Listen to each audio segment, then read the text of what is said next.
Fala pessoal, vamos dando continuidade aqui. Que nem eu comentei, a gente tinha feito o cálculo aqui da nossa correlação, né? E deu 0,99. Eu abri uma aula para explicar o que é uma correlação, até porque ela interfere bastante aqui nos nossos modelos lineares. Tá?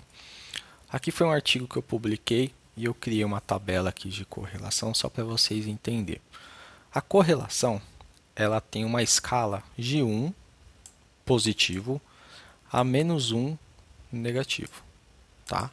Existe o zero que está entre o meio dela, tá? Meio óbvio, mas é assim que é a escala. O que acontece na correlação? A correlação ela avalia se uma variável explica a outra variável. Vou dar um exemplo. Se uma variável sobe, teoricamente com a correlação, se ela tiver correlação, a outra variável ela também vai subir. Ou seja, uma explica a outra. Por exemplo, se eu tiver cálculo, por exemplo, tentando prever o valor do preço de um apartamento. Então, quanto maior a metragem do apartamento, maior vai ser o valor dele, certo? Isso é uma correlação positiva. Mas ao mesmo tempo, pode haver uma correlação negativa, que aí é o oposto, né? Quando um sobe, o outro desce.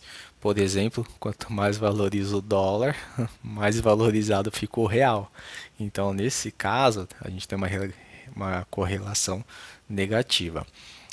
E os valores não são 1 e -1. Na verdade, ele tem aqui uma escala, né, que a gente avalia qual escala os nossos dados está aqui correspondendo.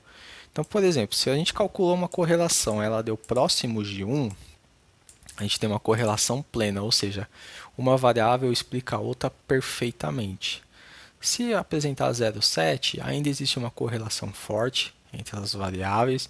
0,5 é moderada, ainda para os nossos modelos ainda a gente consegue utilizar ela porque ainda está havendo uma influência.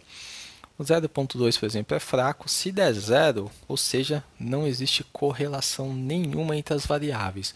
Ou seja, se uma subir, não necessariamente a outra vai subir ou descer. Elas não se explicam. No caso de negativa, a mesma coisa se aplica ao positivo, tá? Então, menos 0,2 é fraca, menos 0,5 é moderada, forte, e menos 1, aí, quando uma variável sobe, a outra desce, tá? Lá no nosso exemplo, vamos pegar aqui, ó. Então, a nossa correlação ficou em 0,99, né? Vamos arredondar para ficar mais fácil aqui a visualização. Se a gente for aqui na nossa escala, 0,99 ela ficou muito próximo de 1.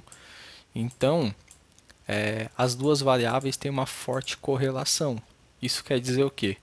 Quando uma variável tem uma tendência de subida, automaticamente a outra vai subir naturalmente. Tá? Lógico, aqui no nosso gráfico a gente já tinha visualizado isso assim, visualmente, né? Mas pode acontecer dos gráficos não estarem tão bonitinho assim, tá? Pode ser que tenha muitos gráficos dispersos, muitos pontinhos meio fora.